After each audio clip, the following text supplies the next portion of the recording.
A popular Punjabi rapper has been shot dead. Punjabi singer Sidhu Moosewala की गोली मारकर हत्या कर दी गई है। 25 साल पुरानी बात है। साल 1998 में राजस्थान के जोधपुर में हम साथ साथ है फिल्म की शूटिंग हो रही थी। 1 और 2 अक्टूबर की रात को उसी जंगल में एक जीप आके रुकती है, जिसमें सलमान खान, सैफ अली खान, पीछे की सीट पे तब्बू, सोनाली बेंद्रे और नीलम कोठारी थे। सलमान खान पे ये आरोप है कि उन्होंने जोधपुर के कंगानी गाँव के जंगल में 2 ब्लैक बक्स यानी कि काले हिरणों का शिकार किया, जिससे एक गैंगस्टर की नजर सलमान खान पे पड़ गई, जिसका नतीजा ये हुआ।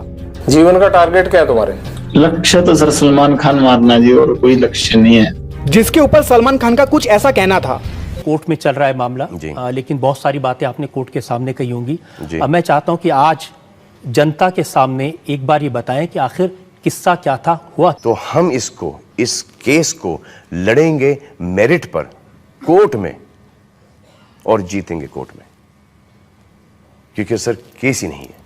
और सबसे जरूरी बात तो यह है कि एक जेल में बैठा हुआ गैंगस्टर लॉरेंस बिश्नोई आखिर कैसे सलमान खान को जान से मार सकता है, और वो भी कोई ऐसी वैसी जेल नहीं, बल्कि इंडिया की सबसे सिक्योर्ड जेल तिहाड़ जेल। कैसे वो इंडिया में 1000 शूटर्स से कनेक्टेड है और कैसे बैंकॉक और थाईलैंड तक उसकी गैंग फैली हुई है। सबसे पहले समझते हैं कि लॉरेंस बिश्नोई एक स्टूडेंट से गैंगस्टर कैसे बना। तो बात है 12 फरवरी साल 1993 की। फिरोजपुर पंजाब के गाँव में लॉरेंस का जन्म हुआ। लॉरेंस के पिताजी हरियाणा पुलिस में नौकरी करते थे और साल 1997 में रिटायर होकर वो खेती करने लगे। 1 साल बाद अक्टूबर के 1998 में अब लॉरेंस 5.5 साल का हो गया था और उसी वक्त सलमान खान ब्लैक बक का शिकार भी कर रहा था। और किसे पता था कि लॉरेंस का 25 साल बाद बॉलीवुड के भाईजान को मारने का सबसे बड़ा मकसद बन जाएगा। अब लॉरेंस 12th पास करके 2010 में डीएवी कॉलेज चंडीगढ़ में लॉ में ग्रेजुएशन करने के लिए चला गया। कॉलेज में काफी पॉपुलर होने की वजह से लॉरेंस ने स्टूडेंट इलेक्शन में खड़ा होने का डिसीजन लिया और अपनी party student organisation of Punjab university यानी SOPU बनाई। इलेक्शन के दौरान ही लॉरेंस की मुलाकात गोल्डी बरार से हुई।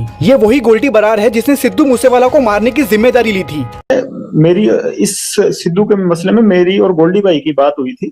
हमने जग्गू के ठिकाने पे आदमी हमारे जरूर रुकवाए थे, बाकी सारा कुछ है जो गोल्डी भाई ने प्लान किया था और उन्हीं को पता है।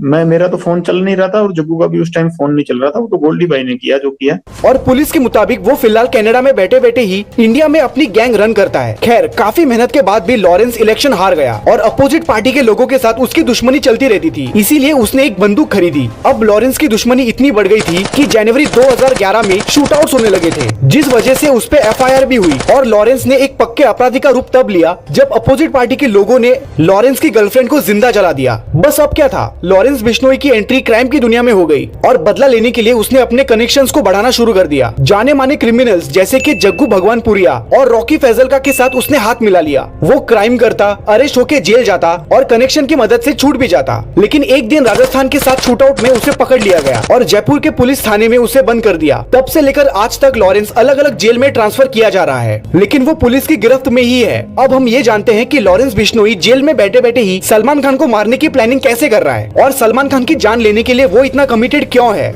तो देखो, लॉरेंस बिश्नोई, इसके सरनेम पे फोकस करो। बिश्नोई, बिश और नो यानी कि 20 और 9। जी हाँ, ये बिश्नोई कम्युनिटी 29 रूल को फॉलो करती है। बेसिकली जो 29 रूल को फॉलो करता है वही असली बिश्नोई है। इन 29 रूल्स में से कुछ रूल्स ये भी है, जैसे कि दारू नहीं पीनी है, अमावस्या को व्रत रखना है, नीले रंग के कपड़े नहीं पहनने हैं, सूरज उगते ही नहाना है और सबसे जरूरी जानवरों और पर्यावरण की रक्षा करनी है। इस पॉइंट की इंपॉर्टेंस आप इस इमेज से समझो। एक बिश्नोई महिला एक हिरन को स्तनपान करवा रही है। ये ब्लैक बक्स आपके और हमारे लिए साधारण जानवर हो सकते हैं, लेकिन बिश्नोई समाज के लिए पालतू और पूजनीय है। लोग इस बात के लिए बिश्नोइयों को प्रेज भी करते हैं। ये कम्युनिटी ब्लैक बक्स को बच्चों की तरह पालती है और सैडली ऐसा कथित आरोप है कि सलमान खान ने इनके बच्चों को यानी कि काले हिरणों का शिकार किया है। लेकिन क्या सच में शिकार हुआ है? तो ये बात है 25 साल पहले राजस्थान के जोधपुर के कंगानी गांव में साल 1998 में अक्टूबर के महीने में चोगाराम जी, जिनको आधी रात में गोलियों की आवाज आती है, गोलियों की आवाज सुनकर चोगाराम जी बाकी गांव वालों के साथ लाठी डंडों को लेकर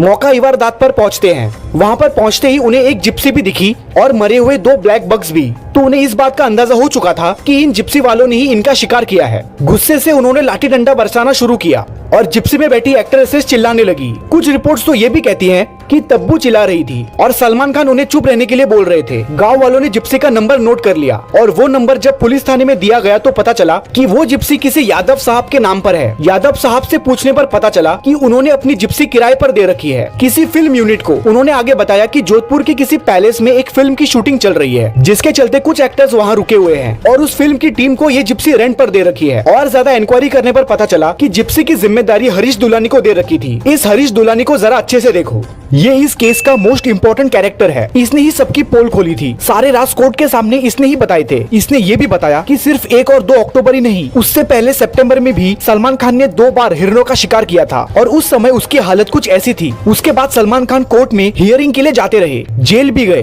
लेकिन बेल मिलती रही। लेकिन फाइनली 5 अप्रैल 2018 को सलमान खान को 5 साल की सजा सुना दी गई और 10,000 रुपयों का जुर्माना भी लगा दिया गया। लेकिन बिश्नोई कम्युनिटी जिस बात से आज तक नाराज है वो ये कि सलमान खान के जेल जाने के एग्जैक्ट 2 दिन बाद यानी 7 अप्रैल 2018 को सलमान खान को बेल मिल गई और केस यूं ही कोर्ट में घूमता रहा। ऐसे में लॉरेंस बिश्नोई ने कानून को अपने हाथ में लेने की ठान ली और पुलिस की जीप में बैठ के पुलिस वालों के सामने ही बोलता है, तो जब हम करेंगे तो पता लग ही जाएगा। सलमान खान का करेंगे, मारेंगे ही, जोधपुर में मारेंगे तो पता लग जाएगा इनको। अभी तो मैंने कुछ किया ही नहीं, बिना मतलब को इन्वॉल्व कर रहे हैं। अब वैसे तो लॉरेंस बिश्नोई जेल में है, लेकिन अपने राइट हैंड गोल्डी बरार और गैंग मेंबर्स के साथ कनेक्टेड रहते हुए सलमान खान को जान से मारने की प्लानिंग काफी स्ट्रॉन्ग और प्रैक्टिकल है। सलमान खान को मारने की कोशिश उसने सबसे पहली बार 2019 में की थी, जब गैंगस्टर संपत मेहरा को उसने मुंबई भेजा था। जब संपत मेहरा को पुलिस ने पकड़ा तो पता चला कि उसने काफी टाइम तक गैलेक्सी अपार्टमेंट के ऊपर नजर रखी थी, लेकिन गन की रेंज कम होने की वजह से प्लान को कैंसिल करना पड़ा। सलमान खान को मारने की दूसरी कोशिश उसने 2022 में की, जब गोल्डी बरार ने एक शूटर को मुंबई भेजा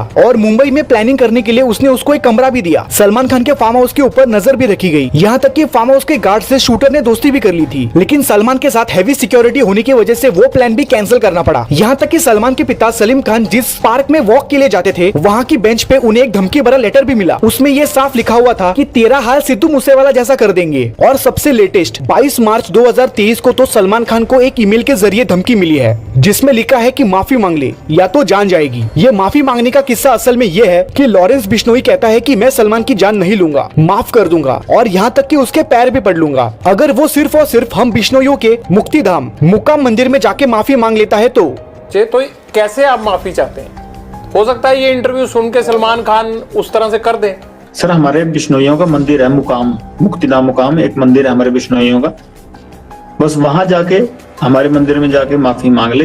ये है वो मुक्तिधाम मुकाम मंदिर जो कि राजस्थान के बीकानेर जोधपुर स्टेट के हाईवे के पास स्थित है। खैर, धमकी मिलने के बाद सलमान खान को गवर्नमेंट की तरफ से Y+ सिक्योरिटी दी गई है, एक पर्सनल रिवॉल्वर भी है और निसान की बुलेट प्रूफ कार भी है। Y+ सिक्योरिटी का मतलब है कि इसमें 11 सिक्योरिटी गार्ड्स होते हैं। कहने का मतलब यह है कि सलमान खान झुकने के लिए तैयार नहीं है और लॉरेंस तो गैंगस्टर है तो वो तो पीछे हटेगा नहीं। सिद्धू मूसेवाला की मौत के बाद लॉरेंस बिश्नोई के गले का फंदा कसता जा रहा है। उसके कई सारे शूटर्स को पुलिस ने अरेस्ट कर लिया है और कई तो एनकाउंटर में मारे भी जा चुके हैं। लेकिन लॉरेंस बिश्नोई की पॉपुलैरिटी और उसका खौफ आज भी कायम है। उसने जेल को ही अपना किला बना लिया है, जहां वो सुरक्षित अपने क्राइम्स को अंजाम देता है। वो सिर्फ एक गैंगस्टर नहीं बल्कि एक यूथ आइकन भी है। कई स्टूडेंट्स उसे फॉलो करने के चक्कर में अपनी जिंदगी गवा चुके हैं। लॉरेंस बिश्नोई भगत सिंह की टी-शर्ट पहना हुआ नजर आता है। अब सवाल तो ये भी उठाया जा रहा है कि इंडिया की सबसे सिक्योर्ड जेल में 8 सालों से बंद क्रिमिनल बड़ी आसानी से अपना क्राइम एम्पायर कैसे चला रहा है, और वो ये कबूल करता है कि वो जेल से सब कुछ कर सकता है और कोई भी उसका कुछ नहीं बिगाड़ सकता। तो क्या ये हमारे सिस्टम के फेलियर का इशारा है? इसके ऊपर आपके क्या विचार है? कमेंट करके जरूर बताना। दोस्तों, अगर वीडियो अच्छी लगी हो तो इसे जरूर लाइक करना और अपने दोस्तों के साथ शेयर करना और ऐसे कमाल की वीडियोस को आगे भी देखने के लिए हमारे चैनल को जरूर सब्सक्राइब करना। और हाँ, हमारी इन वीडियोस को भी जरूर देखना, ये भी काफी कमाल के बने हैं। मिलते हैं अगली वीडियो में।